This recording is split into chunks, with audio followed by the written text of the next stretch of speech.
नमस्कार, पिंकल मेहरा दोगला जनसिंह। इस समय हम सुरनकोट क्षेत्र में मौजूद हैं, जहां पर आज आपको जैसे बताते हैं कि आज नवबोत्र मतदाता दिन मनाया जाता है, जिसे प्रधानमंत्री नरेंद्र मोदी द्वारा वीडियो कॉन्फ्रेंसिंग के जरिए पूरे देश से युवाओं के साथ जो नए वोटर बने उनको संबोधित किया जा रहा है। उसी के सिलसिले में आज जम्मू कश्मीर के सुरनकोट क्षेत्र में भी यहाँ पे एक कार्यक्रम का आयोजन किया गया। यहाँ पे ये पूर्व DDC मेंबर सोहेल मलिक और उनके साथ जो बड़ी संख्या में आप देख सकते हैं युवा जो है सुरनकोट इलाके के, वो इस सम्मेलन के माध्यम से प्रधानमंत्री नरेंद्र मोदी द्वारा दिए जा रहे भाषण को वो सुनने के लिए बड़ी उत्सुकता के साथ यहाँ पर बैठे हमारे साथ यहाँ पर पूर्व DDC मेंबर सोहेल मलिक साहब, क्या कहेंगे आज के दिन को लेकर? देखिए, आज नेशनल वोटर डे के मौके पर मैं तमाम देश के जो नव मतदाता हैं, न्यू वोटर्स हैं, उनको मुबारकबाद देना चाहता हूं। और आपने देखा कि आज इस मौके पर हमारे ऑनरेबल प्राइम मिनिस्टर जनाब नरेंद्र मोदी साहब ने भी देश के नौजवानों के साथ खिताब किया। उन्होंने ये कहा कि देश की एम्पावरमेंट तभी होगी जब नए वोटर्स जो हैं वो सही डिसीजन लेगी और एक मजबूत सरकार जो है वो सेंटर में कायम करेंगे। आप यहाँ देखें कि देश के बाकी हिस्सों के साथ साथ सुरनकोट के अंदर भी एक प्रोग्राम जो है वो आयोजित किया गया, जहाँ लोगों ने खासकर नए जो मतदाता हैं, न्यू वोटर्स हैं, उन्होंने बढ़ चढ़ के पार्टिसिपेशन की है। और आप यहाँ देखें कि आज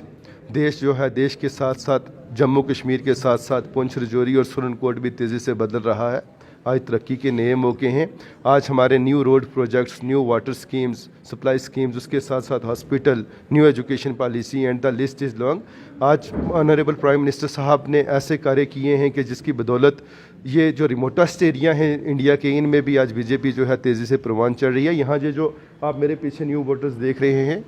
और जो प्राइम मिनिस्टर साहब ने इनसे कहा कि आप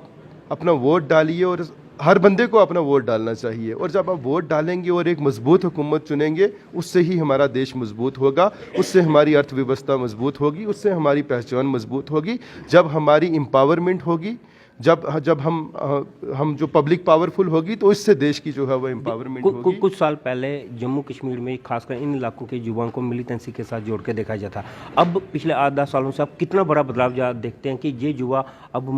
मुख्य धारा में राष्ट्र के निर्माण के लिए आगे बढ़कर आ रहे हैं? आज देखें कि जम्मू कश्मीर के साथ साथ राजौरी, पुंछ में और सुरनकोट की बात की जाए, पिछले 10 सालों में, खासकर पिछले 5 सालों में, जब से नरेंद्र मोदी सरकार जो है वो पावर में आई है,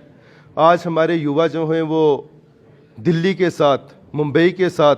कलकत्ता के साथ और बाकी मेट्रोपॉलिटन सिटीज़ के साथ compete कर रहे हैं। हमारा यहाँ का नौजवान आज IAS, KAS, आज लेक्चरर, आज प्रोफेसर, आज मास्टर, आज डॉक्टर, कोई भी लिस्ट उठा के देखें, उसमें आप देखें कि राजौरी, पुंछ के साथ साथ जो हमारे सुरनकोट के इलाका है, यहाँ का नौजवान आज टॉप कर रहा है। कोई भी रिक्रूटमेंट ड्राइव आप उठा के देखें, आज पूरे देश के साथ साथ सुरनकोट का नौजवान भी तरक्की की राह पे चल रहा है। आज जो आइडिया ऑफ इंडिया है, और इंडिया को पिछले 70 सालों से हमारे लोग जो हैं वो सपोर्ट कर रहे हैं, और आज भी जो है वो आज़ाद हिंदुस्तान जिंदाबाद और भारत माता की जय के नारे जहाँ लगते हैं। 370 को भी मुख्य भैया मानते हैं कि 370 की वजह से जो यहाँ का यूथ था, पहले दिल्ली के साथ सीधा कंटेक्ट नहीं हो पा रहा था। क्या देश एक हो चुका है? कश्मीर से कन्याकुमारी, जो